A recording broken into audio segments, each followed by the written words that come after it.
Yo les terriens, ici Sweep et j'espère que vous allez bien. Il y a pas longtemps est sorti Blue Period tome 1 et aujourd'hui donc c'est une vidéo découverte de ce tome et de ce qu'offre justement cette série. L'histoire de ce premier tome, c'est que l'on suit tout simplement Yaguchi Yatora, qui est donc le héros de cette œuvre, qui est un élève en première année donc au lycée au Japon, un élève à la fois brillant et aussi un élève qui réussit à avoir donc de bonnes relations sociales. Et en fait, il faut dire une chose, c'est que Yaguchi,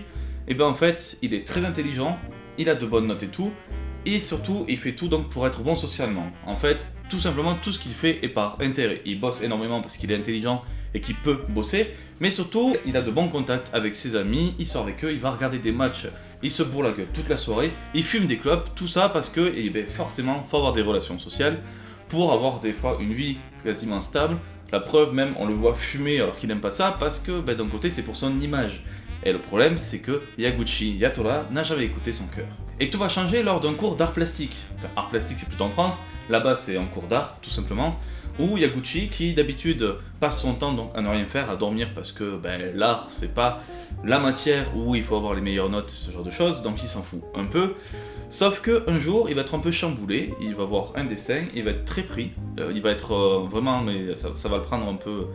dans les sentiments, il va remarquer des choses, et surtout il va avoir une petite discussion avec la prof d'art, et à partir de ce moment-là, pour lui, tout va changer. Et un jour, alors qu'il est en train donc, de se pinter la gueule avec ses copains, qu'on est au petit matin, il se balade dans la rue en portant ses amis, et d'un coup il remarque une chose très intéressante, il trouve Shibuya très jolie à l'aube, chose que ses copains ne remarquent pas vraiment, mais en fait, c'est l'atmosphère et justement tout ce qui se dégage du paysage qu'il voit, qu'il ressent enfin pour la première fois, et qu'il se dit qu'il aime ça. Et c'est à partir de ce moment-là que Yatora va vraiment se décider à se lancer dans l'art, à commencer à dessiner, et ainsi va vouloir s'exprimer, parce que le sujet du cours d'art qu'il doit faire, c'est tout simplement de dessiner un paysage qu'on aime. Et chose assez étrange, c'est que pour la première fois, Yatora va avoir des sentiments, va ressentir quelque chose, et il va se décider, même s'il rate son dessin parce qu'il n'est pas un spécialiste, il va dessiner Shibuya à l'aube comme il l'a vu et comme il l'a apprécié. Et à partir de ce moment-là, vraiment, tout va avancer très vite. Yaguchi Yatora, qui est un élève très brillant, va vouloir se lancer à fond dans l'art. Et voilà, je vais pas vous en dire plus parce que bon, déjà c'est un tome 1, donc sur le peu de chapitres qu'on a, quand même, si je commence à spoiler tout ce qui se passe dans le chapitre, c'est pas cool. Mais c'est vraiment génial. Pour vous donner une idée,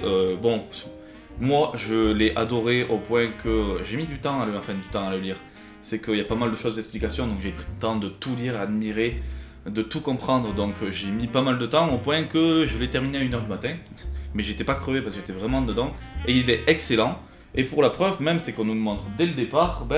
ça a eu le lauréat donc, du prix Manga Taisho en 2020, le lauréat aussi du prix du manga Kodansha en 2020, et la sélection du prix naturel de Osamu Tezuka en 2020. Preuve que même au Japon déjà, Blue Period est quand même assez reconnu. Et je dois dire que vu tout ce qui se passe dedans, je comprends pourquoi. En effet, le personnage principal qui est Yatora, mais un personnage qui a toujours tout fait par intérêt, comme je l'ai dit au début. Il est intelligent, donc il bosse un peu pour avoir de super notes pour aller plus tard à l'université. Il fait la fête avec ses potes parce que voilà, être social et tout, c'est une bonne chose. Mais il n'a jamais réellement découvert et fait quelque chose qu'il aime. La preuve même, c'est qu'il est super intelligent, mais dès le début du manga, il doit choisir justement, alors qu'il est en première, mais déjà des choix pour les universités, et il ne sait pas quoi choisir. Parce qu'il a toutes les possibilités qu'il veut, mais il est tenté par rien, parce que jusqu'au moment où il se met au dessin, il ne ressent pas grand chose et il ne fait pas grand chose qu'il aime. Et après ça donc, il va découvrir tout un univers dans lequel il va se pencher à fond, donc on va le voir évoluer, mais en même temps, le manga c'est là aussi où c'est très intéressant, c'est que à travers donc les différents profs qu'il va croiser, les différentes personnes qu'on va voir, on va comprendre beaucoup de choses sur le dessin. Déjà que ce soit par rapport aux perspectives ou ce genre de choses, il y a énormément, même moi je suis pas dessinateur mais j'aime bien dessiner un peu, mais il y a énormément donc d'astuces et donc d'explications sur le dessin, ce qui est une très bonne chose. Mais il y a une phrase et un passage qui est très intéressant que j'ai adoré dans le manga, c'est lorsque donc Yatora va voir le tableau donc de Mori, qui est une fille qui est super douée, et en fait il va lui dire qu'elle est douée, que son dessin est magnifique. Dans le sens en fait où ce qui est sympa c'est comment elle répond, c'est que dire que c'est juste magnifique d'un côté, c'est pas qu'elle prend mal, mais c'est ce que le manga explique, c'est qu'il y a des génies, mais les génies réellement dans le dessin n'existent pas, et en fait tout est force de travail, et donc de dire que c'est magnifique ce genre de choses, à la fois d'un côté elle prenait bien parce que ça montrait que voilà elle savait bien dessiner, mais presque en disant ça, ou la manière dont le dit Yatora, elle le prenait mal aussi parce que ça voulait dire que presque tout l'acharnement qu'elle a eu, les années de dessin qu'elle a pris, on le remarquait pas forcément. Donc c'est aussi un des aspects super intéressants même dans le manga, c'est qu'on te dit bien que pour faire du dessin, il faut connaître les astuces et tout, mais il faut surtout aimer ça, le faire pendant des heures, et c'est surtout des années de travail pour arriver à un super résultat. Et même si on part en dehors de cet effet de dessin, ce qui est très intéressant parce que voilà, si vous aimez pas énormément le dessin et tout, on peut aimer, et moi j'ai aimé certains aspects de ce premier tome, sur le fait que justement on a Yatora qui se lance là-dedans, et en fait on a toute cette philosophie de dire que si on aime quelque chose, et il faut s'y lancer, je veux dire, parce qu'il y a cette discussion de justement Yatora qui est quelqu'un donc de très réfléchi, il dit c'est bien mais en fait on peut quasiment pas en vivre, très peu en vivre, ce genre de choses. Et donc c'est la prof d'art qui va expliquer, donc effectivement tout le monde n'en vit pas, mais certaines donc, font des études, deviennent profs, d'autres sont dans des musées pour expliquer ce genre de choses, donc déjà ils découvrent tout un univers. Mais même juste le fait de si on aime quelque chose, il faut s'y lancer à fond,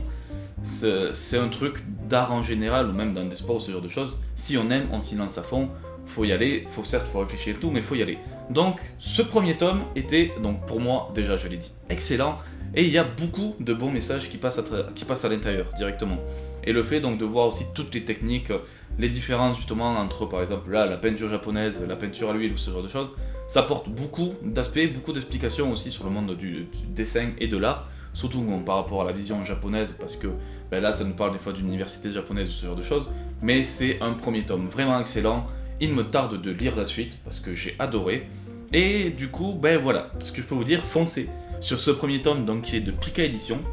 qu'il a sorti donc je dis ce mois-ci, mais je dis en janvier parce que peut-être qu'elle sortira début février la vidéo, mais c'est un sacré coup de cœur donc qui est Blue Period et je ne peux que vous le conseiller. Voilà pour cette petite vidéo, donc à la base c'est une sorte de vidéo découverte review. Pourquoi découverte? Parce que j'ai souvent envie en fait de parler des premiers tomes de manga pour vous lancer parfois sur des séries. Et après, à la base, je suis censé faire plutôt des reviews et critiques, comme je l'ai fait avant avec Iganjima, pour expliquer tout l'univers. Mais dites-moi peut-être si ça vous intéresse, petit à petit, donc à chaque volume, que je donne mon avis sur des volumes parfois. Vu que le problème c'est que vu que c'est en plein milieu d'une série, si personne ne suivait la série avant, forcément ils vont pas trop comprendre la vidéo. C'est pour ça que j'hésite un peu peut-être à faire ce genre de format, à continuer petit à petit à dire si les autres tomes sont bons ou non. Parce que là actuellement donc j'achète beaucoup en série entière, mais peut-être avec le temps, ce sera que des séries qui seront donc plutôt étalées sur le temps, des nouvelles séries. Là j'ai beaucoup de séries finies, mais peut-être qu'avec le temps j'achèterai quasiment que des séries qui sont en cours de parution. Et j'arriverai peut-être à ce format donc d'expliquer justement et de lire les nouveaux tomes qui sortent. Donc dites-moi peut-être si ça peut vous intéresser ou non. J'espère en tout cas que cette première vidéo découverte vous a fait kiffer, parce que Blue Period, je vous le dis, c'est un sacré coup de cœur. Je regrette pas du tout et je kiffe, j'ai vraiment kiffé la lecture. Donc je ne peux que vous le conseiller. Sur ce, je vous embête pas plus, donc ciao tout le monde et à la prochaine.